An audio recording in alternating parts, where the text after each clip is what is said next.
स्वाभिमान बैठक, स्वाभिमान समाज की, जिसने आज वृंदावन सेक्टर 6 में एक बैठक आयोजित की।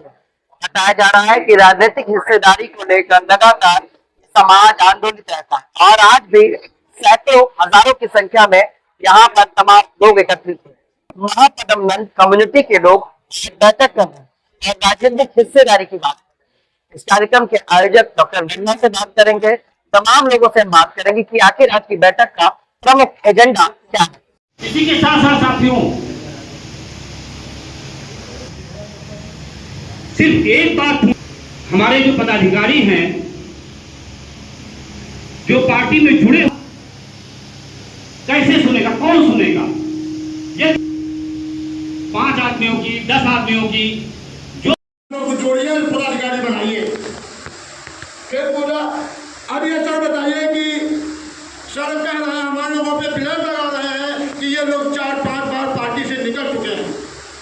आदरणीय राष्ट्रीय अध्यक्ष का मैं सम्मान करता हूँ, लेकिन आदरणीय राष्ट्रीय अध्यक्ष गुमराह न करें आवाम को।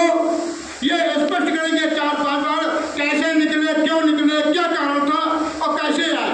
अगर हम खराब हैं, हम गलत हैं, हम धोखेबाज हैं, लेकिन उसके दोनों लोग होते हैं। अगर हम धोखेबाज, हम 4 बार निकले तो 4 बार अगर हमको रखे हैं तो दोनों लोग शामिल हैं इसमें।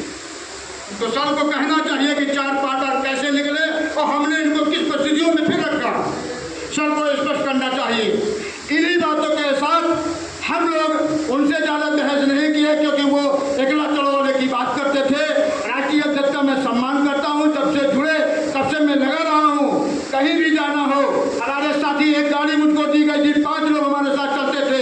चाहे 3 दिन जाए, चाहे 2 दिन जाए, सारा नाश्ता पानी खर्चा सब हम 5 लोगों को, जो हमारे साथी बैठे हैं, सबके सामने मैं कहता हूँ कि जब से जुड़ा हूँ तब से खर्चा पानी 2 साल से मैं अपनी जेब से लोगों का खर्चा उठाते थे और पार्टी से 1 रुपया का मैं वो नहीं हूँ। कोई उंगली नहीं उठा सकता है पार्टी से 1 रुपया राजू ने लिया हो और समाज को जागरूक करने के लिए, राजनीति में बढ़ने के लिए काम किया होगा।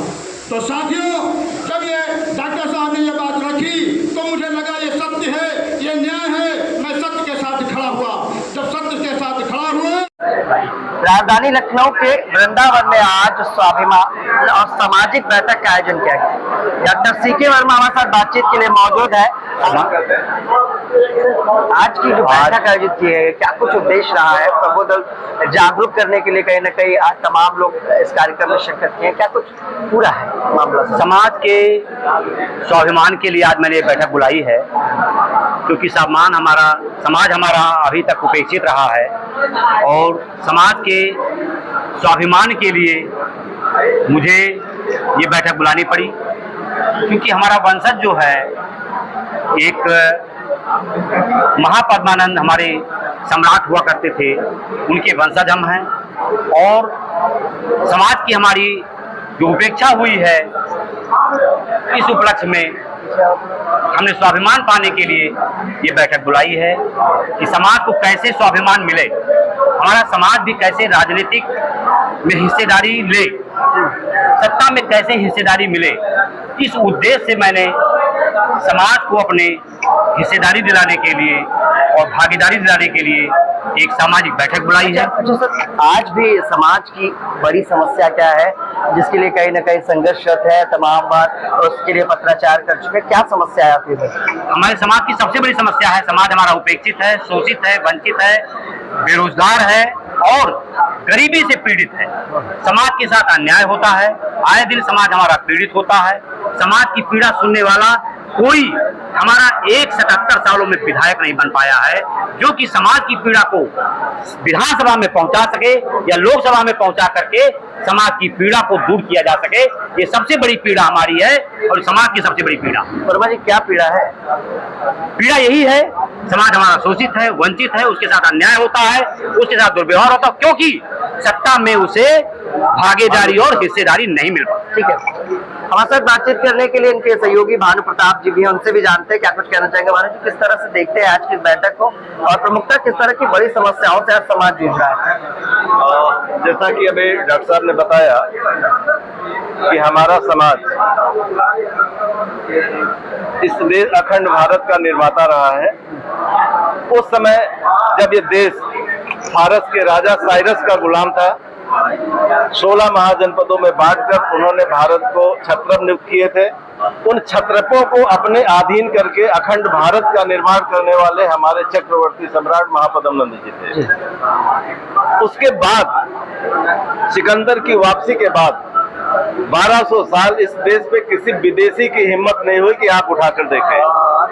राजा हर्षवर्धन के बाद फिर इस देश के 25 टुकड़े हुए, जिनमें से अभी 7 टुकड़े हाल में हुए।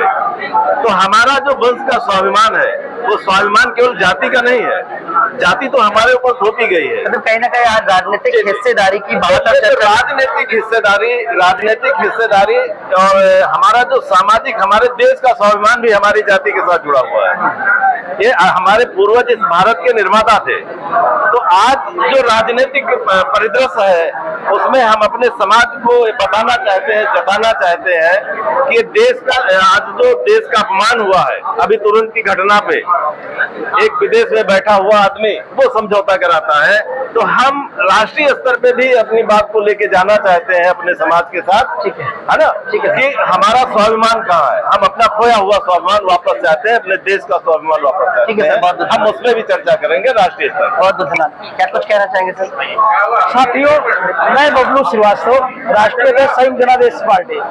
आज जो ये सामाजिक बैठक जो हो रही है, यहाँ स्वाभिमान सामाजिक बैठक है, इसका मतलब है कि जब तक समाज में नीचे से लेके लोगों को ऊपर तक सम्मान नहीं मिलेगा तब तक समाज एक साथ जुड़ ही नहीं सकती है। हमें हमारी समाज पीछे लगने वाला व्यक्ति है, जहां ये लंबा ऊंचा देखता है व्यक्ति को वही चले जाते हैं। हमारा कहने का मतलब है कि समाज में संघर्ष करिए। समाज, अगर आप राजनीति में हिस्सेदारी लेना चाहते हैं तो आप अपने आप में नेतृत्व करिए। आप जब नेतृत्व अपना करेंगे तभी आप राजनीति में हिस्सेदारी ले सकते हैं। सर बहुत बहुत धन्यवाद।